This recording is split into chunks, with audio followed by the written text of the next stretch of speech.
All right, welcome everyone back to TD SportsPress podcast. We are back live tonight. Like I said yesterday, we do have our bracket. We are super excited. We went into a lot of depth going into that yesterday. Today, we're going to take a look at the first four matchups for tomorrow. We're going to take a look about a player's availability for Alabama. We're going to talk about what that looked like and is he going to be playing.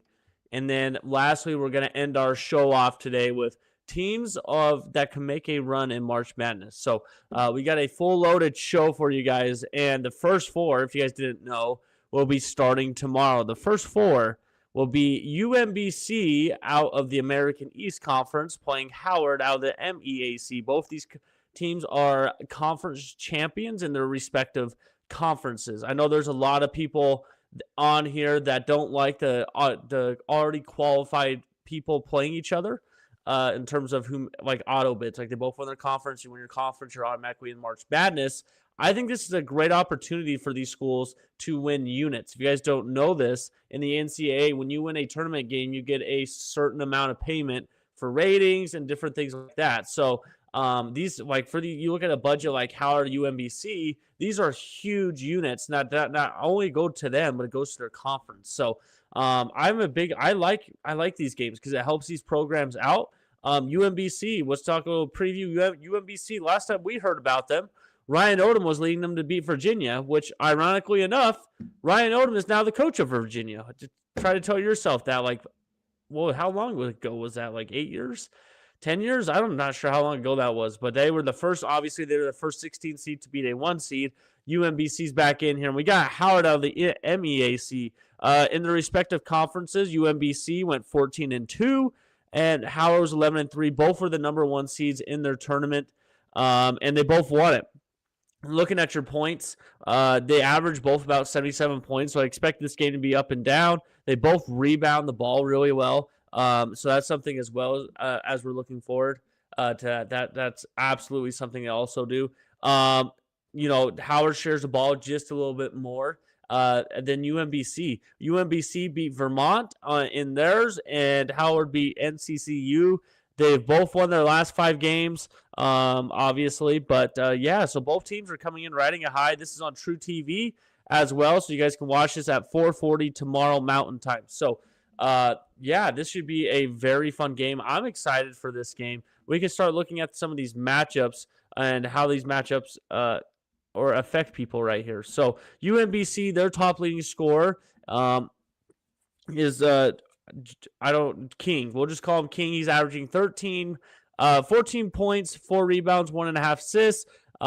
He's been his last games he's been really good. He did not score against Vermont. I find that very interesting. The game before that, he had 24. So I find that King very interesting. Normally, I think that's more a testament to UMBC being able to win when their leading scorer didn't even score in the game. That's actually kind of crazy. UMBC, they must have that. Obviously. So their top rebounder, he's averaging 5.5. Harris for Howard, he's the player to watch for Howard. He's averaging 17, 6, and 2. Let's look like he did the championship game. He had 14, 10, and 2. This is his 5th year, it looks like. His first year was 21, 22. So I'm going to guess he's probably a senior. Does it tell us? I think he's going to be senior. So this is his last hurrah. So man, like in terms of 16 seeds, we are getting a great matchup. I think we're going to watch a great basketball game tomorrow between UMBC and Howard. UMBC, if you guys didn't know, has been in the news because of their social media account on Twitter, going off on Miami, Ohio like 2 days ago, and then today they were complaining about being in the first 4. So will karma bite them in the butt and they get beat by Howard? That's an honest question. If you believe in that theory? I don't know if that's real. I don't know. But whoops, I'm not gonna fix that. But yeah. So the line for this game currently, it opened up at 1.5 point favorite for Howard, and now UMBC is favored. We can look at both their. Yep.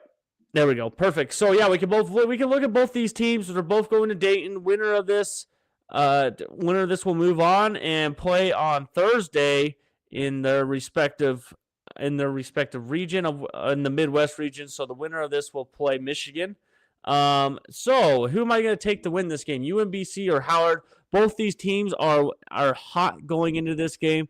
Both teams feel like that they shouldn't be in the first four. So I think both teams are going to come out. I expect it to be sloppy. If you've ever watched a March Madness game, and their first game at least, it's sloppy. There's a new ball that people complain about. They don't like using the Wilson Evo. Like, don't ask me why we don't have standardized basketball like the NBA does across the conferences. I know it's because of money, but whatever it is, I expect this to be a low-scoring game, and I'm going to take UMBC to win this game. They're a team that feels disrespected. They feel like they should be a little bit higher in their seeding than where they currently are, and I'm going to ride with UMBC. I think this is a good spot for UMBC to get a win. I'm excited for this game to get us started for March Madness. I'm absolutely excited. It should be a great game. Two great teams. And yeah, super stoked for that and their exposure to the tournament. The next game that we're going to talk about is a game that's already happened this year. NC State and Texas played in Maui at the Hawaii tournament. Gosh dang it. Or Maui Invitational. Gosh, I forgot what the name was. Texas and NC State, both for the last four in. They did not get in here with an auto bid. Texas coming in here at 18-14, 9-9 in their conference. They're NC State 10-8 in their conference, 20-13 respectfully. Both have first-year head coach Sean Miller, or Sean. If I missed that name, I'm sorry. He's coming from Xavier, and then you got Will Wade from obviously McNeese State, and previously LSU. So both coaches trying to end their year with a win, or a tournament win, and try to get their program both in the right way. Texas played in the first four. Actually, Texas played in the first four last year and got beat by. I think they got beat by Xavier. I think that's who it was. I'm trying to remember who Texas got beat by. I'm pretty sure it was Xavier, because it was kind of the irony of it. So yeah, I think that's the irony of it. And then NC State, the last time they were in the tournament was with DJ Burns, and they went to the Final Four. So and NC State's had some luck at the 11th. The winner of this game will go and play BYU in the Portland, Oregon region with Gonzaga and not McNeese, Kennesaw State. So we can look at both these teams' best players. Obviously, Swain for Texas, he's averaging 17.5. Paul McNeil Jr. is averaging 13. Deshaun Williams will be a big one, but yeah, Schwann's got to be the one that NC State has to stop. He's averaging 17. 7-3. Both these teams are averaging about 80 points. I expect this game to be up and down, a lot of points. And yeah, both teams, Texas has the rebounding advantage. Texas has lost 4 of their last 5 going in this game, and so has NC State. So, man, I mean, both teams are kind of reeling right now. NC State, they're holding on to some earlier wins. So who do I think let's talk about this. Who do I think is going to win in Dayton? Like I just talked about, Texas, NC State have already played to each other in Maui. And this was a great game in Maui. So we've already seen this game before, and the selection committee told us that they did this because of conference affiliation. They couldn't move into another region because of conference, whatever they were trying to put them, they couldn't do that. So we get a rematch from the regular season with these two squads. And I'm going to take Texas to win this game. I think Texas, I know they've lost 4 or 5. I just do not believe in NC State. I don't. NC State's a team that a lot of people had a lot of expectations for to go a long way in this tournament, or not in this tournament, but like to make a run back in August, back when they got Will Wade last year. And I just don't see that happening. I think that Texas is going to take this one, and they get this, and they're going to play a BYU squad who is hurt right now. So I'm going to take Texas to win this game. It should be a great game in Dayton. Obviously, the nightcap of the game. I was super excited for this game. It's going to be a great one. So, yeah, I think that Texas will win this. Give me UMBC and Texas to win both those games. Should be a great game for both teams. Okay, now we got to get to the not glory things of our show, and we got to talk about Aiden Holloway, the second best player for Alabama, in my opinion. He is in the news today for the wrong reasons. Let's go up and pull the article because I do not want to mess anything up here. Alabama guard Aiden Holloway arrested on a felony drug charge Monday, just days before the start of the NCAA tournament. Absolutely crazy. I saw the news of this, and I couldn't believe it. It makes me wonder a lot of different things. I don't want to comment because this is obviously an ongoing case. I don't want to get into too many of the details, but Like I said, arrested on a felony drug charge. Nate Oates said today, we got standards in our program and ways we've held our guys accountable, post quote. Quote, we found out about what was going on this morning. We had to suspend him pending investigation by the University of Alabama Office of Student Conduct, post quote. Quote, we're certainly disappointed in his behavior. That being said, we still love him. He's still our guy, and we're helping him get the help that he needs, that we're going to help him in any way that we can, post quote. It says here that Holloway he's 21 years old, was arrested after agents with the West Alabama Task Force searched a residence near Alabama's campus and received more than a pound of marijuana and cash. Absolutely crazy. So, let's talk about it. He was taken into local jail, and then he was released with a $5,000 bail. The possession charge carries a penalty up to 10 years in prison and a maximum fine of $15,000. So, that is a lot to unpack. You never want to judge a kid by a mistake. Obviously, it was a mistake, but let's talk about what it is. Aiden Holloway, this is very selfish of him. You put your team at risk. You put your team in the news for the wrong reasons. When you're part of a team organization and you try to fight for a common goal with your brothers that are right beside you, and you put yourself before the team, and a pound of illegal substance, we'll just call it that. I don't want to get censored. A pound of illegal substance in cash. What are we doing? It's just, it's sad. Like I said, you don't want to judge a kid by one mistake. Mistakes happen. I hope that he learns and grows from this. But man, you look at Alabama, man, how are they going to come out and play? One of their best players, that's helped them with this common goal to make a run in the tournament that they had back in the summer workouts is not going to play. And honestly, like I said, you never want to judge a kid by his mistake. But for me personally, my first thought was, how selfish can you be to put yourself before the team? You can't do that stuff. You're going to go to you dream about this stuff. You dream about playing in March Madness. You watch it since 5 years old. You watched it in school when they brought the rolling TV in. And you're going to jeopardize that opportunity with your team, a 4 seed, to maybe make a run for the ages. And you're going to jeopardize that for an illegal substance, a pound of an illegal substance and cash.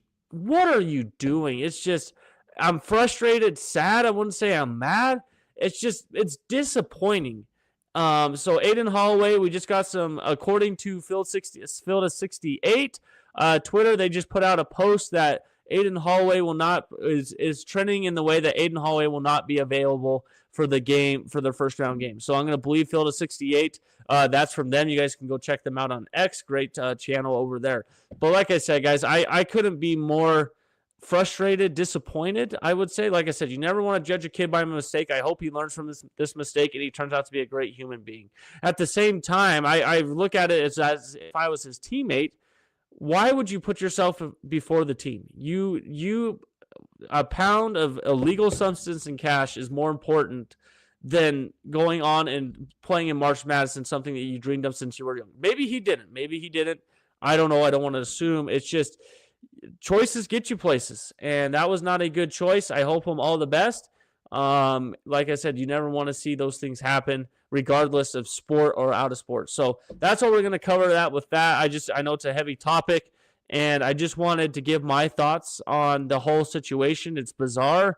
Nothing that we have seen leading up to March to something of that nature. So, I hope that Aiden Holloway, that he learns from this mistake and we can move on. So, let's move on to I wanted to save this because I wanted to end off in a very happy way. Who can make a run in a top-heavy March Madness? I believe that the top seeds are so superior. Your 1 seeds, your 2 seeds, even some of your 3 seeds are really superior. And I wanted to talk about teams that could get into the second weekend that aren't on your agenda. So I'm going to head and rank them based off the probability.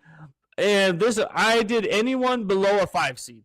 I did anyone or below a 6 seed. I'm going to do anyone below a 6 seed, so I'm going to get this pulled up for us right here. I'm going to talk about who could make a run. The first team that I could see making a run is UCLA. I can see UCLA making a run to the Elite Eight. You look at the quadrant, they play a UCF squad that's really good, UConn that's not as good as they are, and then they could play a Michigan State team who they've already beat. So in terms of making an Elite Eight run, I think that UCLA has to be up there. My second candidate for a seed less than 6 to go on a little bit of a run, I look at a team like VCU. I can see VCU going on a run to the Sweet 16 and being a second weekend team. Maybe not the Elite Eight with Houston on that quadrant, but VCU could make a run.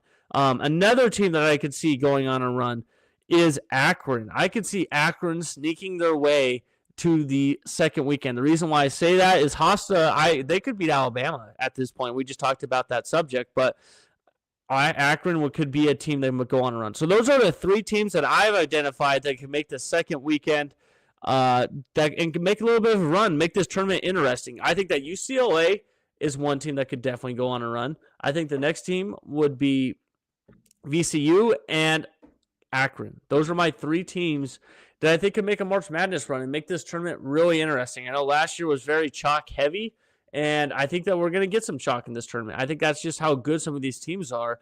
But I could see, two mid-majors, and I know that some people are going to say UCLA doesn't count. I said any seed under a 7. I got that, or under a 6 seed. I got that question I got that question. So I had to answer that. I think those are the 3 teams that could make a run. So, like I said, guys, I am going to put out my bracket for this. I'm going to put out my bracket for this on Wednesday night on the YouTube channel. I'm just going to make that a video. I'll go through. It'll probably be a 10-minute video talking about the reason why I picked which team. And, yeah, it should be a good bracket. I'm excited for March Madness this year. We're going to get the first 4 games. We just previewed 2 of those games. Are going to be really good. I'm excited for those games. And, yeah, it's going to be great. The UMBC Howard game is going to be amazing. On Wednesday, you're going to have the storylines of Miami, Ohio, and UMBC, or excuse me, SMU. A lot of teams thought that SMU shouldn't have been in the tournament, so we're going to see, and Miami, Ohio as well. I think they both go the same way. So let's get some questions. Let's see. We got a couple on here. Alex, welcome in here. Good to see you. Iowa or Clemson early thoughts? We can. I'll give you some of my early thoughts on this game. We look at this Iowa squad. Iowa coming into this, they didn't have the Big Ten tournament that they probably wanted to. One and done. They have a quality win against Nebraska. They won that 57-52. They have some bad losses to Maryland. We look at Clemson. My early thoughts on Clemson so far are that they're a team that are peaking at the right time. What do I mean? If you guys go and look back at what Clemson did in February, it was disgusting. February was disgusting for Clemson. I think they lost 5 or 6 games in a row, and they have turned the page. Look what they did at the ACC tournament. Look what they did a little before that. I think Clemson, they worked through the struggles. Clemson's a very good team. I think they're better than an 8 seed. So I'm super excited about that. And then our last question on here before we get out of here. How about Iowa State predictions? I am very bullish on the Hawkeye. I just about made a colossal mistake. The Cyclones. My gosh, that could have been bad. The Cyclones, I'm very bullish on. But here's my thing with Iowa State. They had a really good Big 12 tournament. That game against Arizona was amazing. My question with Iowa State is, can they travel? Can they go to a different place and play? You look at Iowa State's losses. Some of their worst losses are on the road at Cincinnati. They got beat at TCU. They got beat at BYU. Can their defense and their offense travel? That's my question for Iowa State. Because if the question is no, I could see them getting beat, maybe by a Kentucky or a Virginia team, the runner-up in the ACC. That's something that I have my eyes on. So Iowa State, it comes down, can they travel? Because if they can travel, they're a contender to win it all. I will say they are a contender to win it all. I'm not sure if anyone would agree with that. I think they're a contender to win it all. And that is going to wrap up, like I said, 20-minute shows for you guys, just good enough for you guys to commute wherever you guys go. And, yeah, we're going to hop off here. We'll be back live tomorrow. We'll be recapping the 2 games that happened, and then we're going to give you a preview. We're going to give you a preview of the first 4 on Wednesday and probably some of the Thursday morning early games. We're going to give you a little preview for that. And then, yeah, March Madness is here, guys. We couldn't be more excited. And yeah, like I said, guys, make sure you guys follow us on Spotify. We're at 20 followers on Spotify. YouTube, we're getting over 50 now. TikTok, we're over 15,000, almost to 16,000. So we have been really blossoming, and thanks to you guys. And like I said, guys, we're going to keep going live every single day for March. And yeah, we will talk to you guys later.